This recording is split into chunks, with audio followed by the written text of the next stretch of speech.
Yeah, thanks so much for joining us, everybody. I'm really happy to be here today. Just going to change my view on Zoom because I'm getting a bit distracted by my enormous face on the screen in front of me. Really lovely to see you. Thanks so much for coming, and I'm really very chuffed personally that there's so many people who are interested in coming to a session about online learning because that is my little soapbox, if you like, in terms of access and inclusion and just generally being a person who prefers to live in my pajamas inside my house. Really happy to give you guys the first look at our at my Live to a Living Room resource. So a little quick overview for those who don't know. Live to a Living Room is an online gig program. We originally formed in lockdown as a rapid response to venues closing and all of my friends being out of work, and discovered as we kind of went on that the online gigs that we were offering were really meeting a need for people, um, both in terms of, obviously musicians being able to work, but also in terms of audiences being able to connect with each other and being able to feel part of something and to be part of a shared experience. So we got very interested in that idea of how can we create a space for people that feels like a genuine shared experience that kind of replicates that idea of um, of being in a shared space together. Because if it was just about listening to music, you just put a CD on, right? So there's got to be something else there that's important in the experience. And particularly as venues started opening up again, we were kind of keeping an eye on things, not really sure if this is still gonna people are still gonna need this. But what came out is that there was a very specific group of our audience who were telling us that they've been able to access much, much more in terms of live music, in terms of kind of the connection and the social side of it in lockdown because of what we were doing than they ever had before. And that the online was providing, like, was meeting a need that really hadn't been met in the past. So we heard that, we kept going, we're growing. In fact, we're selling more tickets now than we did sort of 2021, 22. And we have been developing hybrid gigs. So a hybrid gig is a gig where there's an audience in a venue and online. And we had an Arts Council grant last year to do some R&D around this and to kind of consolidate all of what we've been learning about how to run really kind of effective, inclusive hybrid gigs, how to sort of pull all that together into a resource. And I've been living and breathing this thing for months now, and I'm very excited about being able to start to set it free into the universe. So you guys, apart from our internal team, you guys are the first people to see this. And so please be kind. It's not entirely finished yet. So if you see there's some pages towards the end that say think of a heading. Just be kind. So let me share it with you. So what I want to do today is just talk you through um, talk you through a few points of the resource, uh, why why it's important, how we apply it to our gigs, but also for you to think about how the principles are applicable for your online settings um, and the work that you do. So we're given it a fancy name. We've called it the One Audience Method, and that stands for um, an audience that is online as well as in your venue, an audience that is nurtured and feeling valued, and an audience that is engaged and loyal and wants to keep coming back. The middle one might seem a little bit strange, but some uh, we had some feedback in some focus groups that we did from audience members who said that when they were attending other online gigs, that actually they often felt like a second class kind of audience. Like there was the real audience, and then there was the sort of online audience who were just there in the background. So the whole premise of this really is the idea that we're trying to curate an experience for the audience, and so that everybody feels engaged, everybody feels valued and welcome and part of it. So yes, introducing the one audience method. This resource is aimed at people who run gigs, but essentially this is just kind of like the application of the method in the context of running hybrid gigs, but it's the principles kind of apply for everything really, I think. So we've based it on three what we're calling key pillars. The first being connection, which is kind of like why we do it. People want to go to gigs, to experience music, to go to workshops, to go to sessions because they want to connect with other people. They want to connect with the music, they want to connect with the community, they want to connect with the artist. So that's kind of the why. Then the middle pillar we've got as quality. And quality is not just about being really high tech. It's about thinking about the experience that your participants or your audience are having. And so we talk about quality of experience, right, to try and encourage people to sort of move away from going, oh, I want to do something online, I must go and buy a £1,000 camera. It's not just about that. It's about the experience that your participants are having. And then the third pillar is inclusion, and that's kind of like the who. So that's where we start to look at who is going to be in your audience, what are their needs, how do we meet those needs. So what I might do, just keeping an eye on the time, is just kind of give you a brief whistle-stop tour through some of these bits and maybe give you like a couple of thinking points as we go through. So the resource is split into the sections with the three pillars, the first being connection. So we've got a nice little diagram here about the different connections that happen during a gig. And this also might be relevant for your online workshop or your hybrid workshop. You'll see a lovely little video from Becki later, which shows this absolutely beautifully. So we've got connections between the artist and the audience, between the venue audience and the online audience, and between members of the online audience. And we like to think about all of those different things and different ways that we can kind of facilitate the connections in the different spaces. So we've got some quick wins here for you. So a couple of ideas of just easy things that you can do. So like one of the things that Kerry did as everyone was coming in today was say hello to people as they arrived and ask them to say hi in the chat, ask them where they're watching from, ask them if they had any snacks that they could recommend, like that sort of thing. Just a really simple thing, but it means a lot to people to start to make those connections and start to set the ethos and the atmosphere. We think a lot about the connection between the venue audience and the online audience and how we can facilitate that. With things like ambience mics so they can hear each other. Sometimes at gigs, we're able to have the online audience coming out of the front of house speakers so that they can hear us in the venues as well.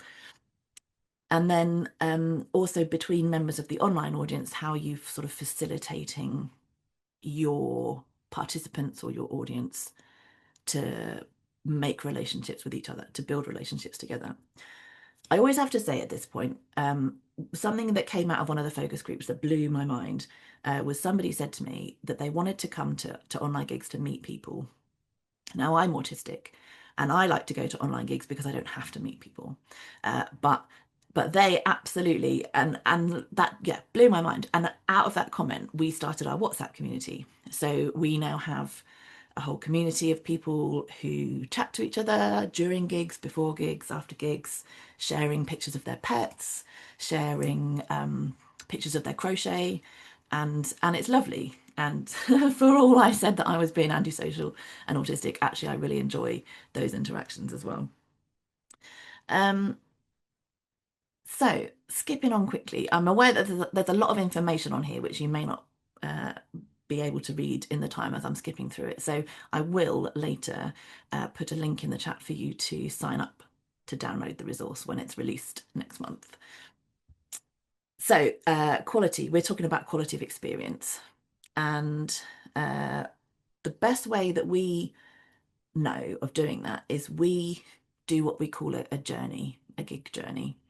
And we map through each section of the journey and look at the experience of the audience and the experience of the artist. So for us, we treat our artists as kind of like another customer in some way. So you might not need to necessarily do it this complicated, but it's worth thinking through at the steps. What are some of the considerations that you need to think about at each stage to make it work for your audience, to make them feel connected, to make them have an easy journey.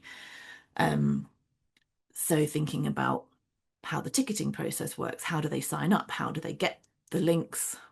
How are you doing the stream? What platforms are you using?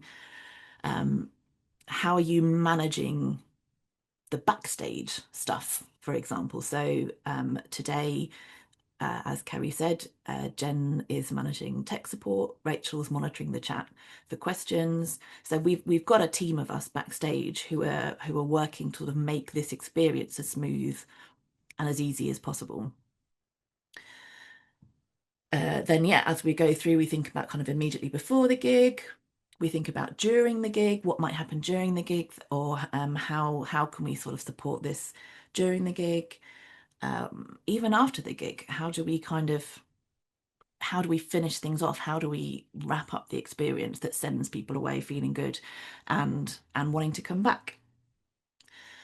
The important thing to know is that, so this middle column here is the logistics, the sort of how do we do this? What tools do we use to do this? But they're not always tech tools. They're not always like high-tech solutions. Sometimes they're just really simple things, like we're going to have a backstage WhatsApp group so that we can text each other and communicate, or check how the lighting looks on camera, because sometimes you get shadows on people's faces and that might not be so obvious in the room, but on camera it is more obvious.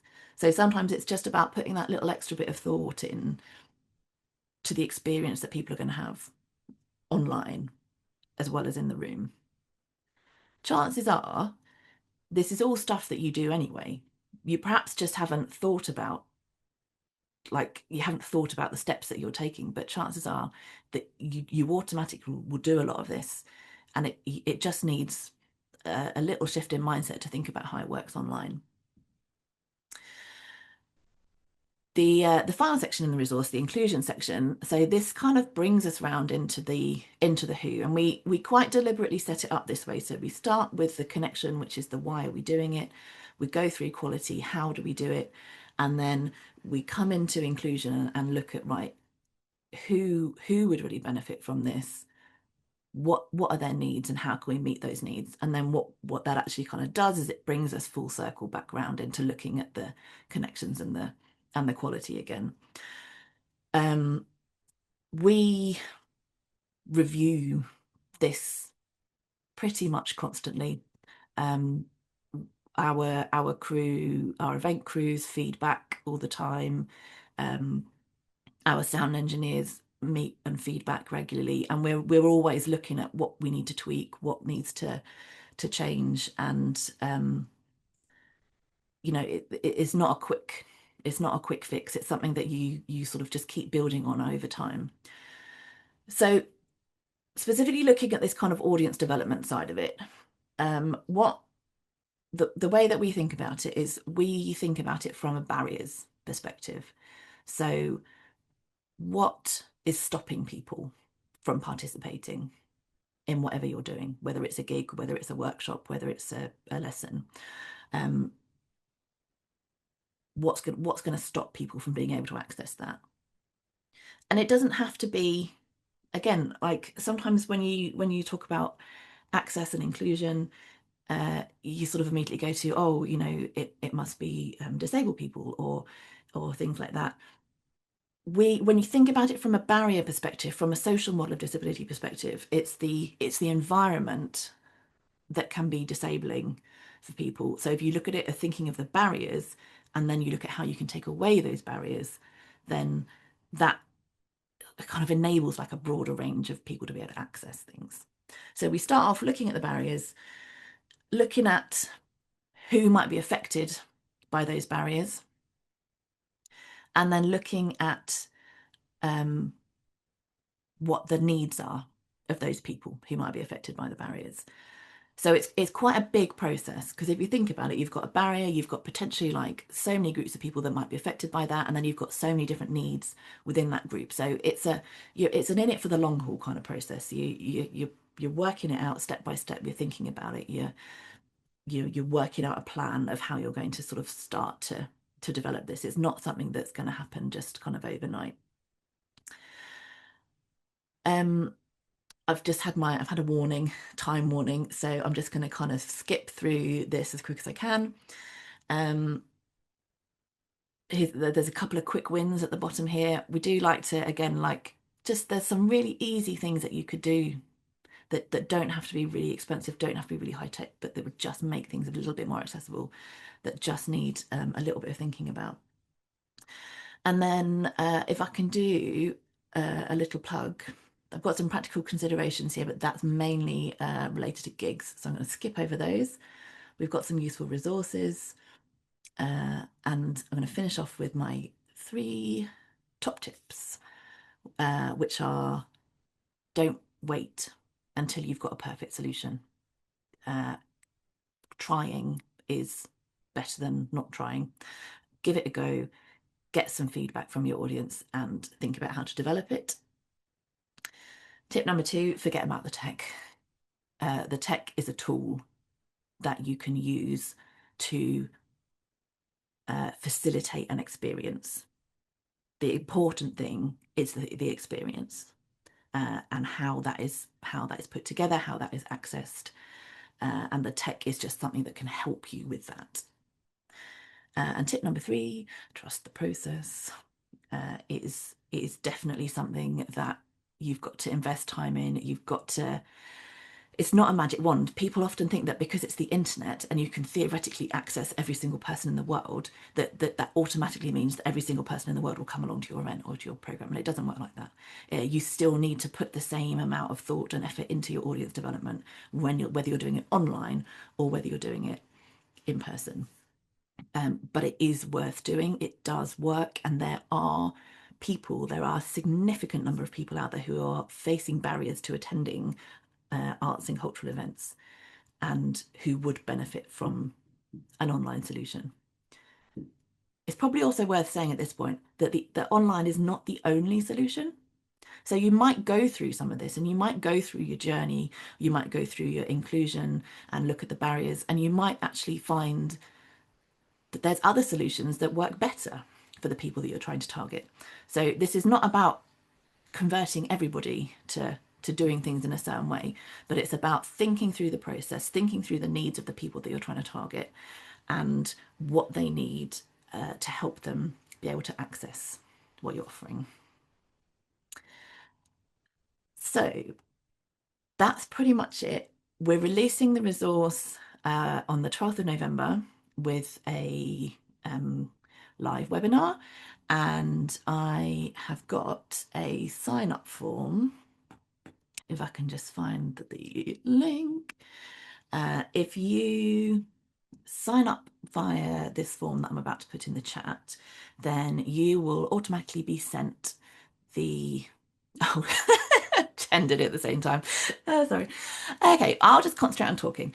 So Jen has just put this lovely link into the chat. So if you sign up, put your email address in that form, and then we will send you the resource when it is ready to be released. And we will also send you an invitation to the launch webinar, where you can hear us waffling on about it to our heart's content.